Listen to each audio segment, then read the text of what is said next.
Superior pond, superior care, your backyard retreat beyond compare. Minnesota's finest at your call. Your pond stays perfect all year long. Welcome to the Deep Dive. For those of you in the Twin Cities and across southern Minnesota with a pond, I've got a feeling you're starting to look at it, thinking, what needs doing this spring? Absolutely. The thaw is definitely on, and it's the perfect time to think ahead, get your pond ready for the season. Yeah, and that's exactly what we're digging into today. We've looked at insights from Superior Ponds, seeing what their clients are actually signing up for right now for spring 2025. Think of it as a bit of a heads up. Right, a shortcut maybe, backed by some solid research to figure out what's really crucial for a healthy pond this year.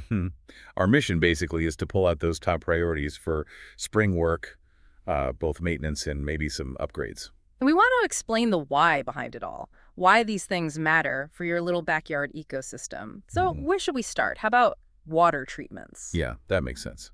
It's really the foundation, especially after a Minnesota winter. Under the ice, things kind of slow down, biologically speaking. Right. Everything sort of goes dormant. Exactly. So as it warms up, everything wakes up. And that's why spring water treatment is so vital to get things back in balance. Okay, so what kinds of treatments are we talking about? Superior ponds mentioned, beneficial bacteria, dechlorinators, sludge removers, clarifiers. What do these actually do?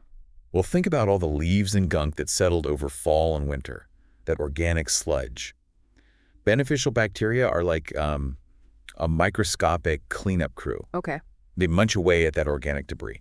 And interestingly, some research back in 2014 pointed out they also really help the pond's natural filtration and even boost oxygen levels. Huh. So less muck, better water, healthier fish and plants. Makes sense? Definitely.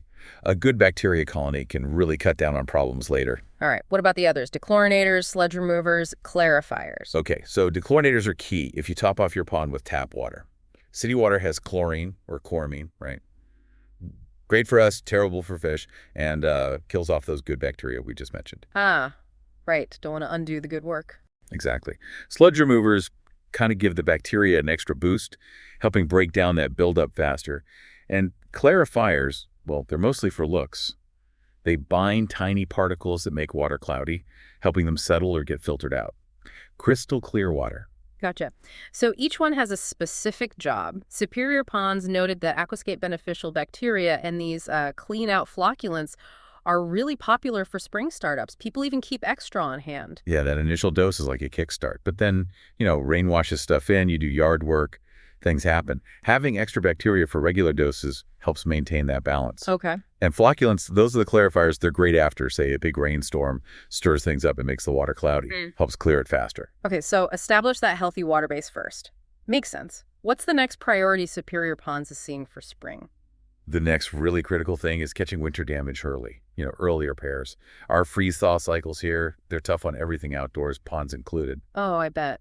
Ice expanding and contracting must put stress on plumbing, liners. For sure. We see a lot of cracked fittings in the plumbing, worn out check valves, those stop water flowing backwards when the pump's off, and yeah, leaks, liner leaks, edge leaks. And people are noticing this now as things thaw out. Often, yeah.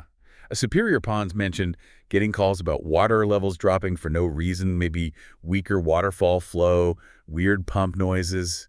Those are often signs of winter damage showing up. Now, someone might see a tiny drip and think, I'll deal with it later. Why is it so important to fix these things now? What's the risk of waiting? Well, that tiny drip can turn into a big problem faster than you'd think. Some DNR data a few years back showed even small leaks can waste thousands of gallons a week. Wow, thousands. Really? Yeah, and that makes your pump work overtime trying to keep the level up. Wastes electricity, wears out the pump faster. It just snowballs. Okay, that puts it in perspective. A little fix now saves a big headache and maybe a big bill later. Exactly. Superior Ponds is definitely seeing more people asking for leak checks and repairs early in spring. And even some rebuilds on older ponds where maybe winterizing wasn't perfect over the years or things just wore out.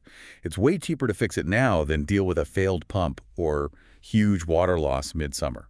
Makes total sense. Okay, water's balanced. Potential leaks are fixed. What about making the pond more enjoyable? Lighting. Yes, lighting is huge. And it's not just about pretty reflections, though that's nice. It's also about safety and just being able to use your yard more. Safety, how so? Well, think about pathways around the pond after dark. Gentle lighting makes it easier to see where you're going, less chance of tripping. The International Dark Sky Association actually did some research recently showing good outdoor lighting improves visibility, reduces accidents, and, makes people enjoy their yards more, especially warm, subtle lighting. Interesting. I hadn't really thought about the safety angle. What are the trends? What kind of lights are people adding? The big trend seems to be adding low-voltage LEDs.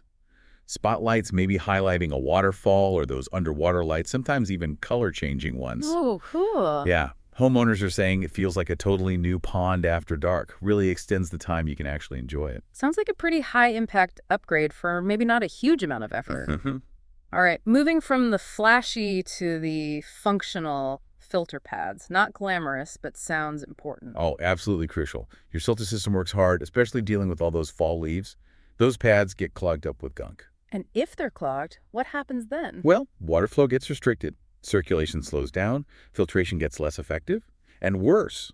According to Pond Trade magazine years ago, those clogged spots can become anaerobic.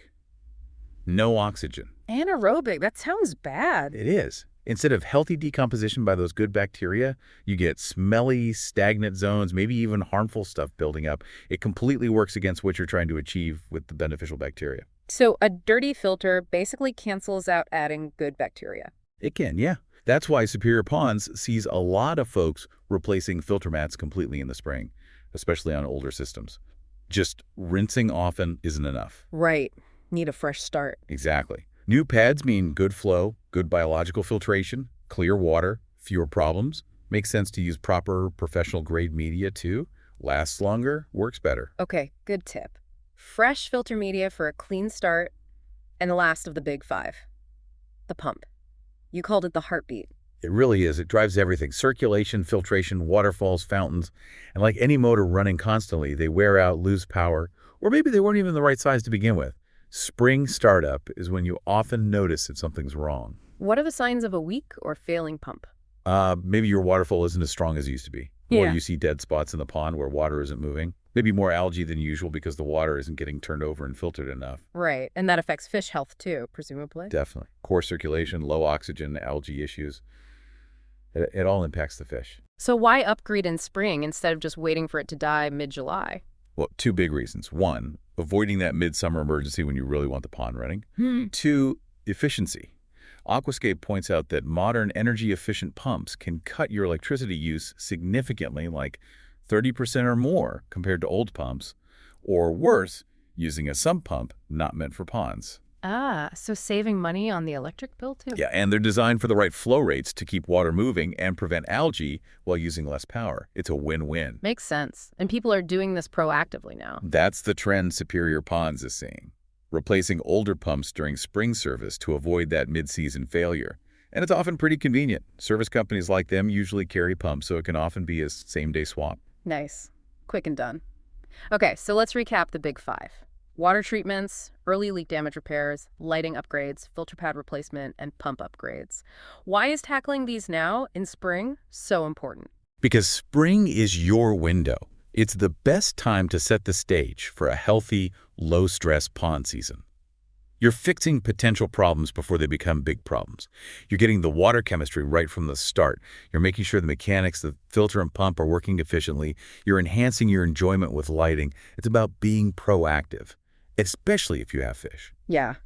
And these aren't just random ideas. They're based on what people are actually prioritizing, what Superior Ponds sees working in our Minnesota climate. Exactly. Real-world experience. So for everyone listening, as you look at your pond thawing out, think about these 5 things. Water treatments. Check for leaks. Maybe add some lights. Definitely swap those filter pads. How's the pump sounding? Doing it now can honestly save you a lot of hassle later. A little proactive effort for a whole season of enjoyment. Absolutely. Just take a look. Is the water murky? Did the level drop weirdly last fall? The pump noisy? Address it now. Good advice. And maybe a final thought to leave people with. All these things are connected, right? Water quality affects the filter. The pump affects circulation. So maybe think about this. What's one small change you could make this spring that might have the biggest positive ripple effect on your whole pond's health and your enjoyment of it this year? Something to ponder. Good question. All right, thanks for joining us for this deep dive. Your backyard retreat beyond compare. Minnesota's fine.